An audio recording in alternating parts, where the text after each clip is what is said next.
Chapter 1. The Broken Vow. Today I was supposed to become Luna. Dawn broke pale through my chamber windows as maids fastened silver threads into my hair, crushed nightshade petals for luck. My gown shimmered like frost under moonlight, our pack's colors. "Breathe, my lady," one whispered. "You're shaking." "I'm happy," I said, though my voice wavered. And I was. Gods, I was. Kale Thorne and I had been bound since childhood. Our fathers arranged it before we understood what mating meant. But duty had bloomed into something real, something fierce. I still remembered him at 14, sneaking into the stables before his first trial. "No matter what they make me," he'd said, brushing my hand, "I'll always be yours, Mira." That promise carried me through every doubt. When the bells tolled, I descended to the great hall. The ceremony waited beneath the ancient stone arch, the moon's gate carved from the bones of wolves past. Torches lined the circle, flames sputtering gold against twilight. Pine and smoke wove through the air. The entire pack had gathered. At the center stood Kale, my alpha, my mate. Shadow and silver in his black ceremonial cloak, moonlight turning his jaw to steel. His eyes met mine, and the corner of his mouth softened. Just for me. The elder raised his staff. "We gather beneath the blessed moon to witness the binding of Alpha Kale Thorne and Mira Ashwood." My heart pounded as I stepped closer. "Mira Ashwood," the elder said. "Do you take Kale Thorne as your mate and husband?" "I do." My voice came steady despite the fire in my chest. I smiled through tears. Then he turned to Kale. "And you, Kale Thorne, do you take—" "Stop!" The word tore through the air. Every head turned. A figure stumbled forward from the crowd. Sarah, my friend, the pack's healer. Her pale hair clung to her face with sweat, eyes wild and red-rimmed. She clutched her stomach, swollen, round, pregnant. Gasps rippled through the crowd. "Sarah?" I whispered, confusion tightening my chest. "What's wrong?" She looked straight at me, tears spilling. "You poisoned me." The words didn't make sense. "What?" Her voice trembled, but she forced it louder. "You offered me tea this evening. You told me it would calm my nausea. But it was wolfsbane, Mira. You poisoned me because you found out." "Found out what?" She pressed a shaking hand to her stomach. "About me and the Alpha. About his child." The world tilted. I looked at Kyle. He didn't move, didn't speak. His jaw twitched. His hands balled into fists. "Kyle," I breathed. He didn't answer. "I didn't want to say anything," Sarah cried. "But I had to protect our son." The clearing erupted. My knees went weak. "No." I shook my head. "Kale, tell them it isn't true." His nostrils flared. His eyes burned with fury. "How dare you? Me?" My voice broke. "You think I'd hurt anyone?" Sarah's voice quivered. "You told me you'd rather see me dead." "I never said that." The crowd pressed closer. Whispers hissed like snakes.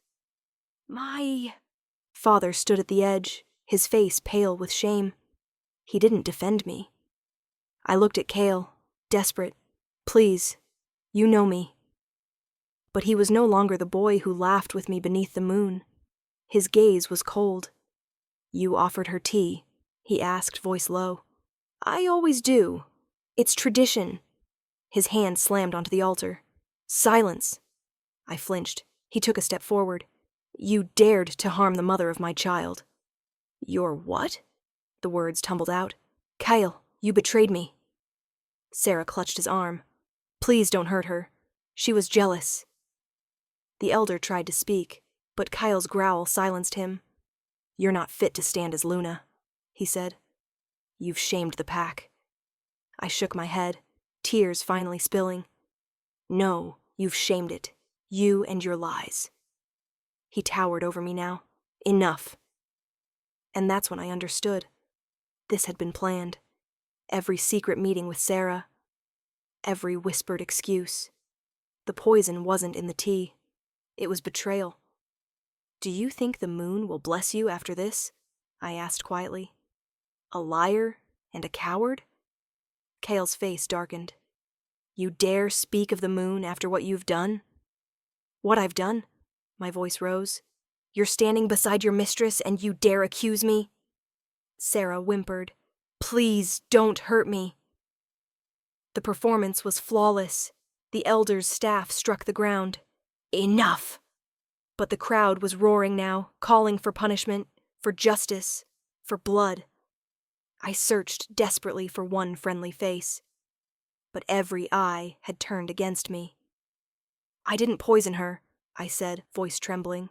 "I swear by the moon." "Search her quarters," Kale commanded.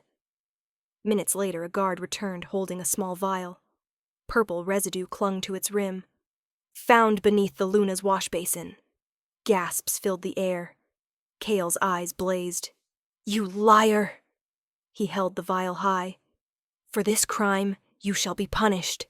70 lashes beneath the moon's arch, and stripped of your wolf." My heart stopped. "Kale, please." He didn't even look at me. The guard seized me, dragging me to the post at the circle's center. My knees buckled, but they forced me upright, binding my wrists. The torchlight danced over the leather whip, glistening with silver dust. The first lash fell. A scream tore from my throat as fire seared across my back. 1, the crowd counted. Each strike tore deeper, through flesh, through pride, through the last pieces of love I had for him. 10, 20, 30. Blood ran warm down my spine, soaking into the silk that had once shimmered with promise. 50. Kale's face never wavered. Sarah's tears glimmered prettily in the torchlight. 69. The final blow cracked like thunder. 70. The world tilted. I could barely stand. Kyle stepped forward. "Confess what you've done." A hollow laugh scraped from my throat. "My only crime was loving you." He stiffened, but I saw no remorse. "Confess, and perhaps the moon will spare your life," he said. I raised my head slowly. "Then let it be sealed." Gasps rippled through the crowd. I straightened as much as my broken body would allow. "I didn't do it. I swear by the moon." He looked at me for a long moment. Then he spoke, each word sharp as a blade. "Mira Ashwood, for the crime of poisoning and lying to your alpha, you are hereby banished from Thornridge. You are stripped of rank, of wolf, and of name. Cross the border and never return. If you do, you will be slain as rogue." A roar of approval erupted. "You're sentencing me to die," I whispered. He didn't answer. They cut me loose. My knees hit the dirt hard. Guards hauled me upright, dragging me through the circle. As we neared the gates, I looked over my shoulder. Kale stood beneath the moon's arch, light gilding his shoulders. Sarah clung to him. He didn't look at me. Not once. The gates opened. Cold night air rushed in.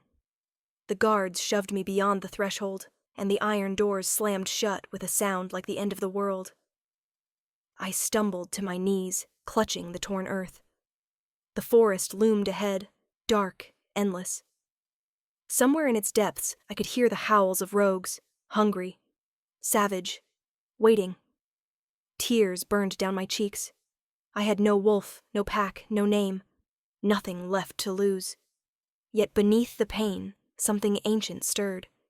It whispered faintly like wind through the trees. "Not gone. Not finished. Not yours to break." I lifted my head toward the pale moon. "If this is your will," I whispered, "then I will rise by your hand, not theirs." The forest wind shivered around me, carrying the scent of blood and freedom. I stood, broken, bleeding, and alive. And for the first time, I was no one's to command. Chapter 2. The Awakening. The gates of Thornridge shut behind me with deafening finality. I swayed on my feet, blood dripping down my back in slow rivulets. Cold air bit through my torn gown. Behind those walls lay everything I'd ever known. And him. Kyle. The memory burned worse than the lashes still fresh on my skin. I took a step forward and my knees nearly buckled. Every movement sent pain searing across my back. But I refused to fall. The forest beyond the border loomed vast and ancient. Mist hung low, moonlight filtering weakly through the trees. The air here felt different, wilder, hungrier. Somewhere in the distance an owl called, and then I heard it. A howl. Long and hollow, carrying from deep within the forest. Another answered, then another. Rogues. I froze, heart hammering. Wolves driven mad from exile, their minds twisted by hunger and loss of their bond to the moon. I looked back toward Thornridge's walls, but there was no mercy waiting there, so I turned away. Branches clawed at my gown as I stumbled forward. The trees grew denser, the ground cold beneath my feet. Behind me, leaves shifted. The faint crack of a branch. They were following. I broke into a weak run. Every step sent pain lancing up my spine, but I didn't stop. The howls grew closer. My vision blurred and I stumbled over a root, crashing to my knees. My hands sank into mud. I could hear them, now, snarls and panting breaths, circling in the dark. Their eyes glowed faintly through the trees, reflecting the thin moonlight. 3 of them. Maybe 4. I dragged myself upright. "Come then," I whispered, voice raw. "End it." The nearest creature prowled closer, fur matted, teeth bared. I closed my eyes. Then the wind rose. It came suddenly, swirling through the clearing with impossible force. Leaves and dirt whipped into a frenzy. The rogues yelped, stumbling back. The wind howled through the trees like something alive. Light caught the air itself, silver and sharp. A current of energy spiraling around me. My hair whipped wildly. The pain in my back dulled, replaced by something fierce pulsing under my skin. The rogues whimpered and retreated, their snarls turning to whines as they slunk into the shadows. Then, as quickly as it had come, the wind died. I collapsed, trembling. My body was spent. But something deep within me was awake now, whispering softly beneath my pulse. Not gone. Not finished. I pressed a shaking hand to my chest, the echo of that power still humming inside me. I stumbled forward until the trees thinned. The earth opened into a wide, mist-covered clearing. The smell hit me first. Blood and fur. The clearing was ringed by crooked standing stones, their faces carved with faded sigils of wolves. Moss covered most, but I could still make out the shapes. Snarling muzzles, crescent moons, claws raised toward the sky. A burial ground, the resting place of the first pack. My bare feet sank into soft earth. The ground pulsed faintly beneath my toes. Then I heard it. A growl. 4 figures emerged from the fog. Wolves larger and leaner than any I'd seen. Their ribs showed through matted fur. Their eyes glowed sickly red. Rogues. The largest, black as pitch with a jagged scar across its snout, snarled and prowled forward. I had no wolf to call upon, no claws, no strength left. My fingers curled around a broken branch. I raised it. "Stay back!" I rasped. The first lunged. I swung blindly. The branch struck its shoulder, barely slowing it. Its weight slammed into me, sending me sprawling. The breath burst from my lungs. The wolf loomed over me, jaws open wide. I braced for the end. And then, wind again. But this time it screamed through the clearing, powerful and wild, ripping through the fog like a living thing. The ancient stones hummed. The rogues yelped, skidding back, ears flat. The wind coiled around me like a shield. "Leave," I heard myself say, though my voice was not my own. It was layered, mine, and something older. The wolves whimpered. The black one tried to step forward, only for the air itself to strike it down. It hit the ground with a sharp cry, then fled. The others followed, vanishing into the trees. The wind slowed. I was left alone, panting. The air hummed softly against my skin. "What are you?" I whispered. No answer came, only the faint rustle of trees. I sank to my knees. The pain in my back had dulled to a distant ache, replaced by that strange hum beneath my ribs. The moon hadn't saved me. Something else had. Something that lived in the wind. The forest was silent. Not even crickets dared sing. The wind had gone still, but the memory of its power lingered.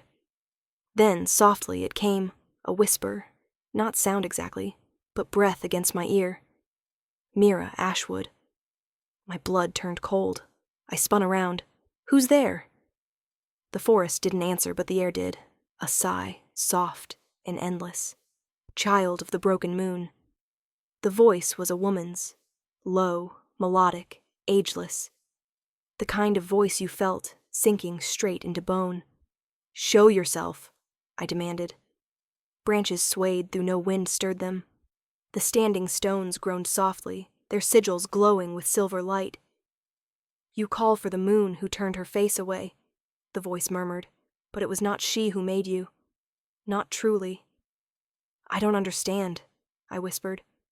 "Who are you?" The first breath. The first howl. The wind before the wolf. The air shifted, warm and cold all at once. My knees weakened. "You saved me," I said. "Whatever you are, you saved me from them." "No, child. You saved yourself. I only reminded you what sleeps beneath your skin." Her voice coiled around me, soft as a caress, sharp as a blade. "They took your wolf, but they could not take your spirit. The moon binds her children. The wind sets them free." I shook my head, tears blurring my vision. "They stripped me of my bond. I can't shift. I can't even feel her anymore. Because you were never hers to begin with." The words hit like a physical blow. I gasped, gripping the edge of a stone. The wind picked up again, carrying the faint scent of rain and something ancient. "The wolves forgot the first truth," the voice continued. "Long before the moon marked her chosen, the wind roamed free. It birthed the first kind, those who needed no bond to rise." "What are you saying?" "I am saying, Mira Ashwood, that you are born of both moon and wind. Flesh and storm. The wolves would call it blasphemy. I call it balance." I sank to my knees. "No, that's not possible." "Your blood is older than you think." The wind brushed against my cheek, cool and almost tender. "You were chosen once by an alpha," it said. "You will be chosen again by the storm." The clearing pulsed with her words. The stones shone brighter. "I don't want to be chosen," I whispered. "Not again. Not by anyone." "Then don't kneel," the voice said softly. "Stand." The command struck something deep inside me. My legs shook, but I forced myself upright. The air stirred in response, curling around me like a living thing. "Remember this," the wind murmured. "They can strip you of your wolf. They can name you traitor. They can spill your blood. But they cannot unmake what was never theirs." The glow around the stones dimmed. The wind began to fade. "Wait," I said, voice breaking. "Will I see you again?" A pause, then barely audible. "When the moon hunts you, follow the storm." And then she was gone. I stood there, for a long time, staring at the empty clearing. The wind had left me hollow and full all at once. The forest felt different now, less hostile, as if it knew me. I lifted my face to the sky. Moonlight fell over me in fractured pieces. For the first time since the ceremony, I didn't feel broken. I felt awake. Chapter 3. The Storm's Promise. For days I wandered beneath the forest's endless canopy, alone, sleepless, half-starved. Yet somehow I endured. The wind always found me when I was near collapse, brushing hair from my face like a mother's hand, stirring my campfire, whispering where water waited. Once I stumbled upon a river. I drank until my throat ached, then bathed, watching blood from my lashes stain the current red before the water carried it away. When I looked at my reflection, I almost didn't recognize the woman staring back. Her skin was bruised and pale, but her eyes, my eyes, glowed faintly silver in the dark. And beneath the skin over my heart, a mark pulsed like a living ember. Every time the wind shifted, it answered that rhythm. Every time I breathed, I could feel it breathing with me. I was no longer just Mira Ashwood, the Luna who had lost everything. I was something else, something the moon had forgotten. That evening the forest turned violet with dusk. Mist gathered low, curling around my legs. The wind guided me toward higher ground. When I reached the ridge, I saw it, a valley below, and within it, the faint smoke of a campfire. Rogues, I could smell them even from here. Unwashed fur, desperation, fear. The wind stirred against my cheek, a slow exhale that felt like warning and invitation. See, remember what they made of you. I descended carefully, keeping to the shadows. The rogue camp was little more than a hollow between stones. 4 of them, gaunt and feral, snarling over scraps of a deer carcass. One lifted his head, nostrils flaring. I smell her. Moon blood. Another bared his teeth. Kill her. Eat her heart before dawn. I stepped into the open. Try. They froze. The air around me began to hum. My hair rose slightly, and the wind whispered through the clearing, circling my feet like mist made flesh. The rogue snarled and lunged. I didn't think. I felt. The wind moved with me. I lifted my hand, and a violent gust exploded outward, scattering dust and leaves. The nearest rogue was hurled backward into a tree with a sickening crack. Another leapt for my throat. I twisted aside and the wind followed, slicing the air so sharply his claws never reached me. When the storm inside me settled, the clearing was silent. The remaining rogues backed away, whimpering, heads bowed. Go, I said quietly. They obeyed, scrambling into the forest.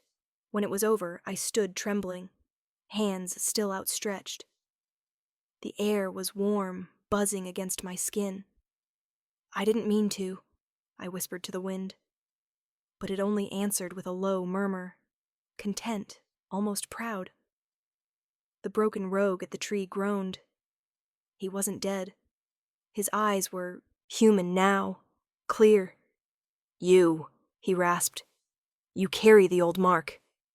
I knelt beside him. You know it? He nodded weakly. Windborn. From before the moon's covenant. We thought your kind were legends. I thought so too, I said softly. The rogue coughed, blood flecking his lips. They'll come for you soon. The moon's pack. They'll feel the power you've stolen. I'm not hiding, I said. Not anymore. He gave a faint, broken laugh. Then maybe there's hope for us after all. His eyes dimmed, and the wind passed gently over him, closing them for good. Night deepened. Stars pierced the canopy like cold fire. I built a small fire and sat beside it, staring at my hands. The mark beneath my skin glowed brighter now, reacting to the flicker of flames. The wind toyed with the smoke, curling it into shapes that almost looked like wolves. For the first time, I didn't feel entirely alone.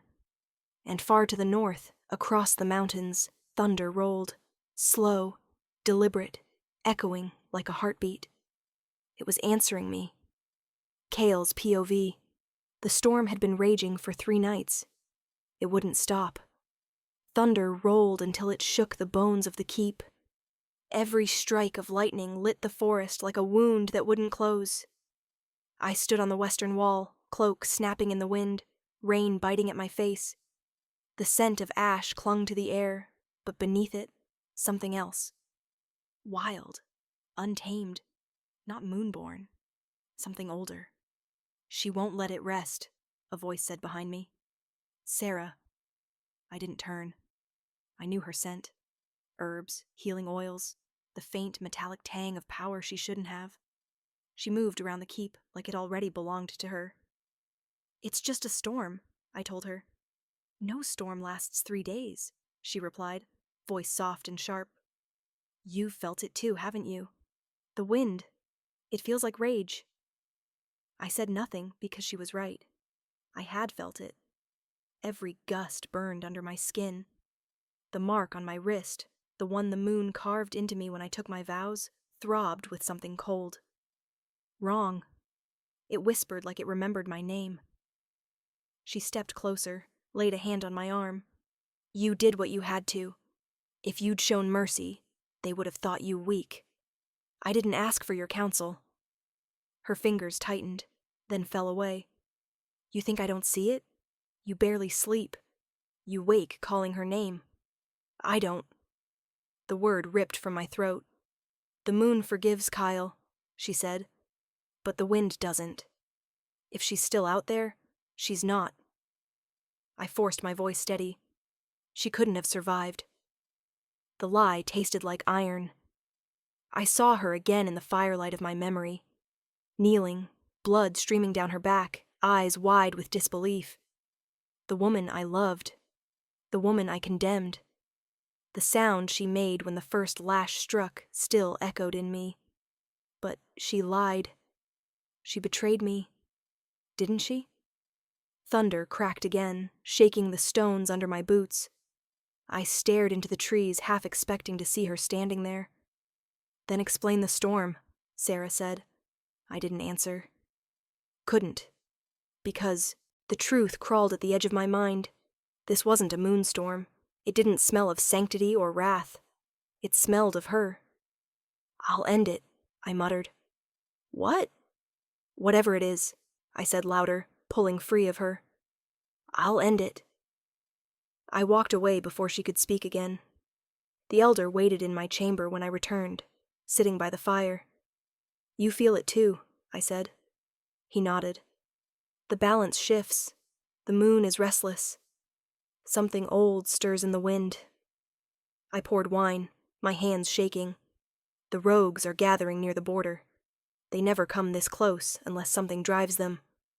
Fear drives all beasts to the same place, he said. I stared into my cup. Could it be her? The elder didn't answer. He didn't have to. I sank into my chair.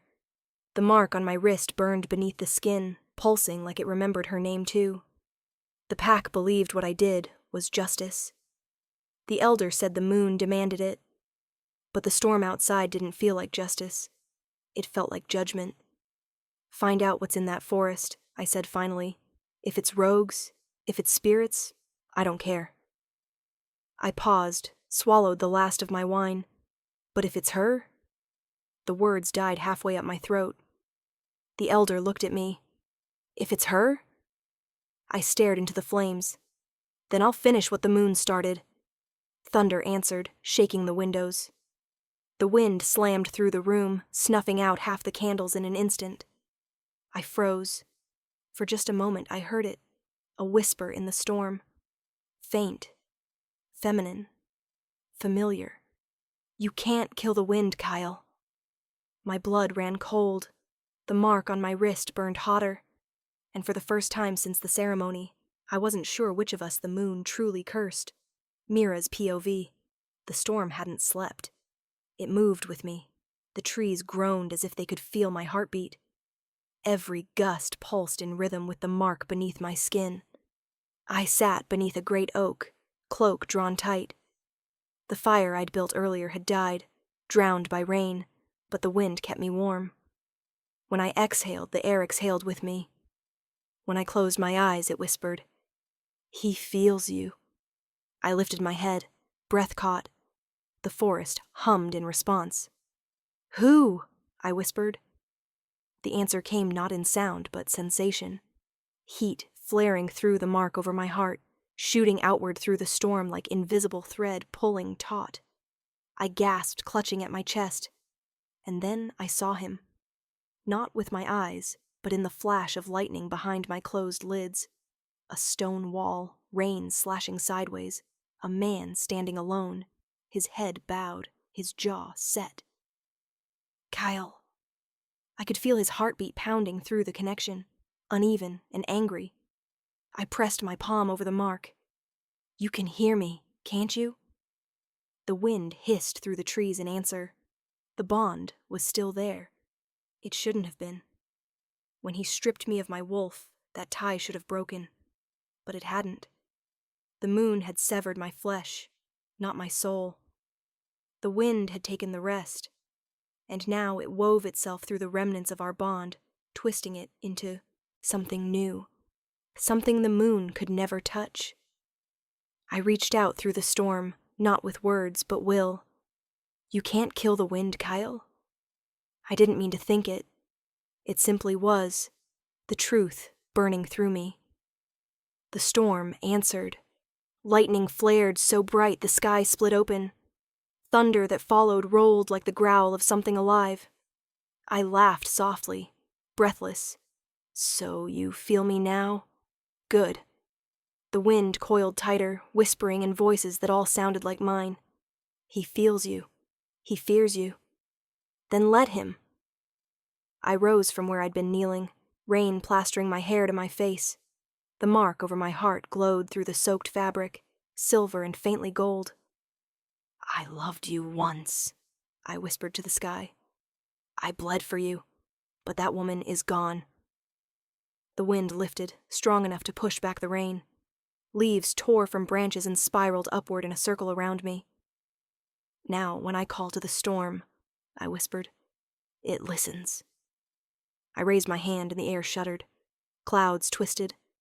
Lightning forked across the horizon, striking somewhere beyond the ridge. Toward Thornridge. A warning, not of peace, of promise. When the wind settled, I fell to my knees, drained, but smiling. The connection dimmed to a faint hum, but it remained. Alive, waiting. For the first time since that night beneath the moon's arch, I didn't feel powerless. Kyle had my past. The moon had my wolf. But the storm? The storm was mine. Chapter 4. The Reckoning. The storm broke with the morning light, but the air still smelled wrong, like ash after a burned offering, like her. I led my men through the western pass. The forest was too quiet. No birds, no life, just the whisper of wind. This is where the patrol disappeared, Drake said beside me. No bodies, no signs of struggle. They were just gone. Spread out, I ordered. We find what took them. The mark on my wrist pulsed, faint, but constant. It had started the night the storms began, as if something tugged at it from across the trees. The elder said it was the moon's anger. I knew better. The air shifted. I felt it before I heard it, that low hum, that charge crawling along my skin. Then the wind struck. It came like a living thing, roaring, ripping through the clearing, slamming one of my men into a tree. His scream tore through me, quick and final. "Shields!" Drake shouted. But it didn't matter. The storm had teeth. It ripped branches from trunks and flung stones like arrows. "Hold your ground!" I bellowed, and for a moment it listened. Then I saw her through the chaos. A figure standing in the storm, cloaked in silver, eyes bright as lightning. Mira. Her hair whipped wild around her face, her hand lifted as if commanding the very air. The wind curved with her movement, not against her, but for her. I blinked, and she was gone. Only the storm remained. "Alpha, fall back!" Drake's voice cut through. My wrist burned so hot I thought it would sear through bone. I looked down. The mark glowed under the skin. Alive. Furious. I couldn't breathe. "Retreat!" I roared. "Back to the keep!" The wind howled after us as we fled, laughing like something that knew my name. By the time the gates came into view, my men were soaked, bloodied and silent. Sarah was waiting on the steps. Of course she was. "Kyle!" she cried as I dismounted. "What happened?" "Ambush," I said shortly. "Rogues?" I looked up at the darkening sky. "No, not rogues." The elder appeared behind her. The moon warned me. Her light dimmed in my prayers. I laughed, sharp and hollow. "You think this is the moon's doing?" "You saw something," Sarah said, eyes darting. "Didn't you?" I hesitated, hands still trembling. "I saw her." Sarah's breath caught. "Mira. She's dead. She must be—" "I saw what I wanted to see," I cut in. The words scraped my throat raw. "I saw what you wanted me to." Her face blanched. "I did it for you, for us, for the pack. Enough!" My shout echoed through the hall. Sarah's lower lip trembled, but she said nothing. The elder's voice was quiet. "If she truly lives, then the moon's power wanes. The two cannot coexist." I looked toward the open gates. The air beyond shimmered faintly. "I'll find her," I said, "and I'll bring her back." Night came heavy. I couldn't sleep. Every time I closed my eyes, I saw her. The flash of silver, the wildness in her eyes, the storm moving like breath around her. She wasn't the woman I'd left beneath the arch. That woman had knelt, broken and bleeding. This one stood taller than the wind. The mark on my wrist throbbed again, harder this time. I pulled off my gauntlet and stared at it. Light pulsed beneath my skin, silver and cold. I remembered the way her hand used to fit there, how she'd trace it and whisper that the moon must have carved it deep because she feared losing me. She was wrong. The moon never feared losing me. She feared losing her. I poured wine, but it didn't help. The storm outside had quieted, but I could still hear her voice threading through the wind. Faint, mocking, impossible. "You can't kill the wind, Kyle." My grip tightened on the cup until it cracked. If she truly lived, if she had taken the wind as her weapon, then she'd become something even the gods would fear. And she would come for me. I stood, letting the cup fall. "If you want me," I muttered to the empty room, "come find me." Outside, thunder rolled again. It sounded like her laughter. Chapter 5. Confrontation. The storm began again at dusk 3 weeks later. I'd been waiting for it. Every night since the first strike, the wind sang her name through the halls of Thornridge. Every night I pretended not to hear it. But tonight it wasn't a whisper. It was a summons. I stood on the battlements, watching the horizon split open with light. My mark throbbed beneath my glove, a steady pulse matching the thunder's rhythm. "She's coming," the elder had said that morning, voice trembling. "The wind bows to her now. You cannot stop what's been crowned by nature itself." But I would try. I had to. Drake approached. "Scouts spotted movement in the northern glade. The trees are bending like—" He hesitated. "Like they're clearing a path." I swallowed hard. "Ready the patrol. Every man who still believes in me. Armed and mounted." Drake's eyes met mine. "And if it's her?" "Then the moon will decide which of us still deserves to breathe." We rode out before dawn, hooves sinking into soaked earth. The air hung thick and electric. I could feel her closer with every breath, every heartbeat. When the first wind hit, it wasn't violent. It brushed my cheek, soft, almost human. The kind of touch she used to give me before sleep. Then it turned cold. The trees bent away from the path ahead. The clouds thinned, spilling pale light onto a figure standing at the clearing's edge. Cloaked, barefoot, hair tangled, eyes bright as lightning. Mira. For a long moment, neither of us moved. The men behind me murmured, frightened. I lifted a hand for silence. She stepped forward, slow, deliberate. The wind moved with her, tugging at her cloak's edges. Her voice carried across the clearing, soft but sure, You thought the moon would bury me, but she only taught me how to rise. Every instinct told me to draw my sword. Every memory told me not to.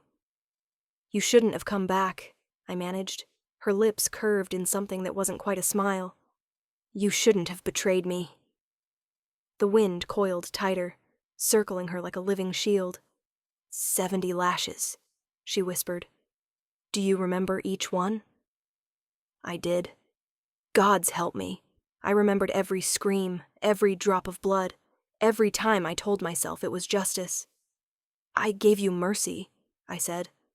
I spared your life. You spared your pride. Lightning flashed behind her, silvering her face. For the first time, I saw the mark at her throat. The same sigil that burned on my wrist, only brighter. Alive. The wind swelled until my horse reared. The men fell back, terrified. Only I stayed standing, boots planted in the mud. Mira, I said, forcing her name past my teeth. If you came for vengeance, then take it. But don't pretend the wind made you pure. She tilted her head. I didn't come for vengeance. Then why? Her eyes met mine, clear, merciless. Because the moon chose a coward to lead wolves, and the wind chooses differently.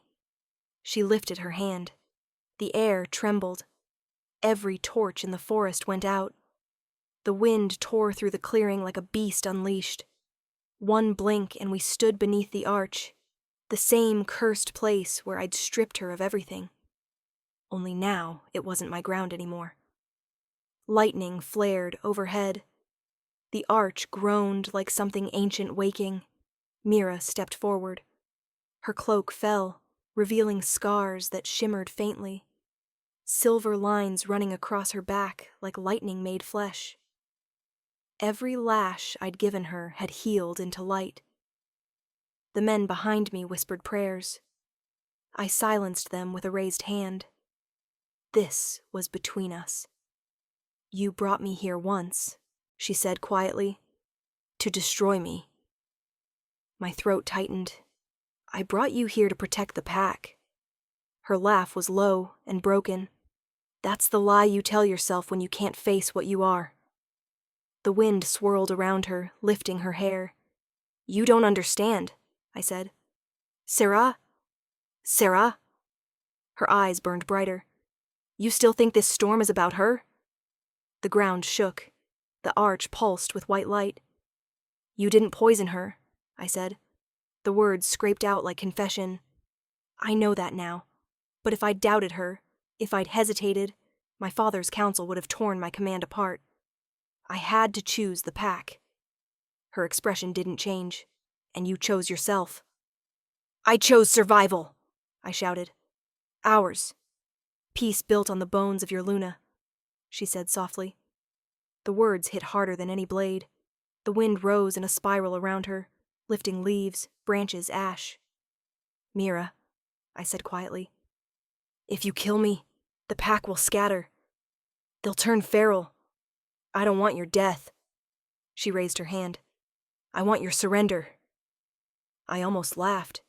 You think I'll kneel? I think you already have. Then the wind struck. It hit like a wall, knocking the air from my lungs. I hit the ground hard, knees sinking into mud. My men tried to charge, but the storm flung them back like straw. The air pressed down, heavy as iron.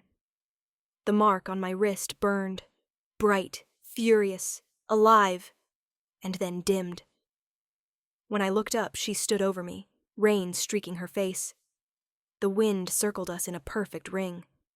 The world fell silent.